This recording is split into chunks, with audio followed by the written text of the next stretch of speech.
year, I wanted to be as accountable as I asked the industry to be as well. So this year, because we've been doing it for a number of years, this research, I went back and I looked at what did we get right? What did we miss completely? And what did we get wrong?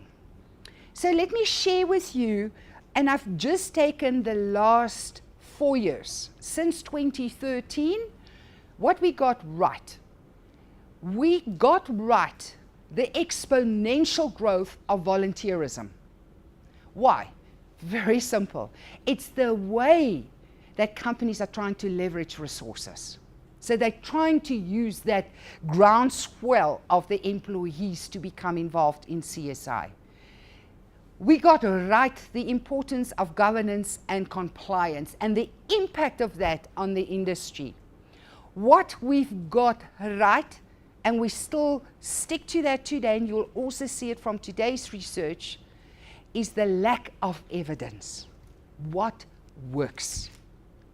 And then lastly, what we also got right is a complete lack of transparency. Nobody is telling the rest of the world, their industry, their beneficiaries, their funders, what works.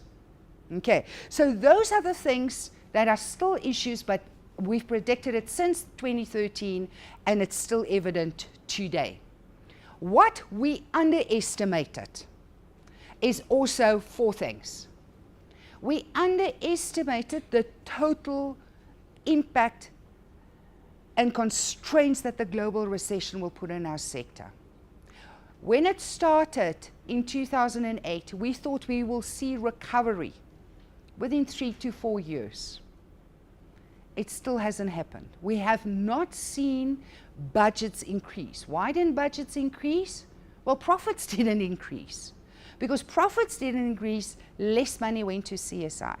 Now, if you look at some of the reports, for instance, Trilog will tell you that it's like 8 billion rand, but you will also see that the money didn't increase. We're only simply counting better.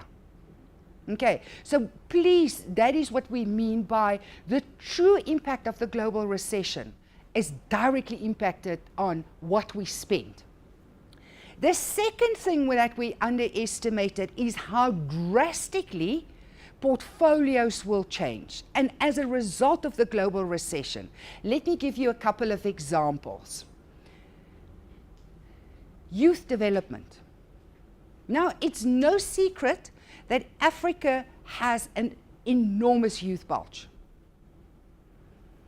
We would have thought that that would become a standalone portfolio simply because of the scale, the size, the importance of that issue for South Africa, for the continent. But that didn't happen. Youth development became part of a completely different portfolio. Now that portfolio is community development. Community development as a portfolio has also changed. It's now what we refer to as a stakeholder-based portfolio. It means different stakeholder groups are clamped together in a community development portfolio: the youth, the vulnerable, the disabled, the elderly, and the youth.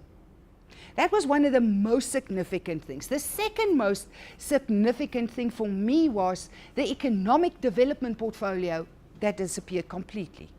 Previously, we had local economic development, we had rural development, we had enterprise development.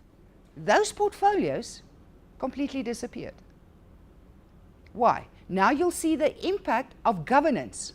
Because of the new BE scorecards, and because enterprise development is now enterprise supplier development, that portfolio got taken out of CSI and is now run by procurement with detrimental effect. And this is what we speak to about when we do impact assessments, the unintended negative consequences on local economies where we fund communities. So that was a massive issue. We also underestimated how slow grant makers are to change. Even with all this research, with all this evidence of how the world has changed, they're not changing their practices. And then lastly, what we completely misunderstood, and maybe it was my age, is the power of social media. How social media has now become a bigger driver for change than corporate social investment. And I'm going to give you some examples of that today. I do have to own up. There's some stuff I got wrong. Let me share with you what I got wrong. In 2013, I was very hopeful because of resource constraints, because we don't have enough money, that funders and the development sector will start working together. That is not true. There's only one national collaboration that's still in existence, and that is driven by the FNB, the National Collaboration on Education. That's the only one that's remained. None of the others have actually stood the test of time. So there's no evidence of actual collaboration in the sector. There's also no evidence that performance management have got better. There's no evidence, and it doesn't matter how much I've encouraged you to consider funding advocacy groups, that more funding actually went to advocacy.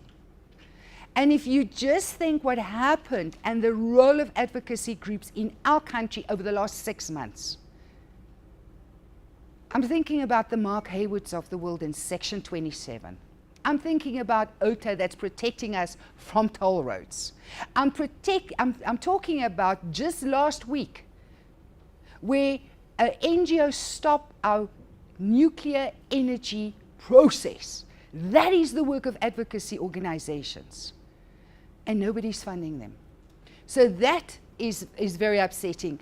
And then lastly, we did think that NGOs will actually utilize crowdfunding, and that crowdfunding will become a completely sustainable source of revenue for the NGO sector. Unfortunately, we were too early for that. But this year, I'm going to show you some evidence that there are some small changes, but overall, crowdfunding didn't materialize as a revenue generation vehicle for NGOs.